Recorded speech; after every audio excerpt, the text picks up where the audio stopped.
नमस्कार साथियों, आप देख रहे हैं रियल इंडिया माही व्लॉग और आज हम बात कर रहे हैं देश की राजधानी नई दिल्ली के जंतर मंतर से आई उस बड़ी खबर की जिसने पूरे देश के शिक्षक समुदाय को एक बार फिर एकजुट कर दिया। साथियों, 5 फरवरी 2026 को नई दिल्ली के जंतर मंतर पर देश भर के स्कूल और कॉलेज शिक्षकों के संगठनों द्वारा आयोजित संयुक्त आंदोलन सफलतापूर्वक संपन्न हो चुका है। संयुक्त एक्शन कमेटी और विभिन्न शिक्षक संगठनों द्वारा चलाए गए दिल्ली चलो अभियान के तहत हजारों शिक्षक राजधानी पहुंचे और पूरे दिन शांतिपूर्ण धरना सत्याग्रह के माध्यम से अपनी आवाज सरकार तक पहुंचाई। सुबह से ही जंतर मंतर पर देश के अलग अलग राज्यों से आए शिक्षकों का जमावड़ा लगना शुरू हो गया था। प्राथमिक विद्यालयों से लेकर उच्च शिक्षा संस्थानों तक के शिक्षक इस कार्यक्रम में शामिल हुए। हरियाणा, तेलंगाना, उत्तर प्रदेश, मध्य प्रदेश सहित कई राज्यों से शिक्षक प्रतिनिधि मंडल यहां पहुंचे और एकजुटता का परिचय दिया। इस आंदोलन की एक खास और प्रेरणादायक बात ये रही कि महिला शिक्षिकाओं ने भी बड़ी संख्या में भाग लिया और पूरे आंदोलन में सक्रिय भूमिका निभाई।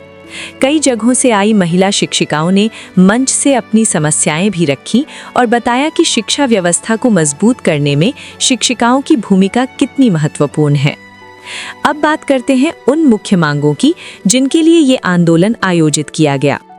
सबसे प्रमुख मांग रही सेवा में लगे शिक्षकों को टेट अनिवार्यता से छूट देने की।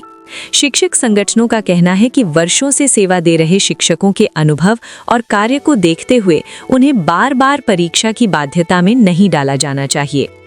दूसरी बड़ी मांग नई पेंशन योजना यानी एनपीएस को समाप्त कर पुरानी पेंशन योजना यानी ओपीएस को बहाल करने की रही। शिक्षक नेताओं का कहना है कि ओपीएस से सेवानिवृत्ति के बाद आर्थिक स्थिरता और सुरक्षा मिलती थी, जबकि नई पेंशन योजना में भविष्य को लेकर अनिश्चितता बनी रहती है। इसके अलावा प्राथमिक विद्यालय के शिक्षकों को शिक्षक निर्वाचन क्षेत्र में मतदान का अधिकार देने की मांग भी प्रमुख रूप से उठाई गई, ताकि वे अपने प्रतिनिधियों को चुनने की लोकतांत्रिक प्रक्रिया में शामिल हो सकें। धरना स्थल पर कई शिक्षक नेताओं ने संबोधन दिया और कहा कि ये आंदोलन केवल मांगों का प्रदर्शन नहीं, बल्कि शिक्षा व्यवस्था को मजबूत बनाने की दिशा में एक प्रयास है। कई प्रतिनिधियों ने सरकार से संवाद के रास्ते समाधान निकालने की अपील भी की। पूरा आंदोलन शांतिपूर्ण और अनुशासित तरीके से संपन्न हुआ, जिससे ये संदेश गया कि शिक्षक समुदाय अपनी बात लोकतांत्रिक और संयमित तरीके से भी मजबूती से रख सकता है। कार्यक्रम के अंत में शिक्षक संगठनों ने बताया कि यदि मांगों पर सकारात्मक निर्णय नहीं हुआ तो भविष्य में बड़े स्तर पर आंदोलन की रूपरेखा भी तैयार की जा सकती है।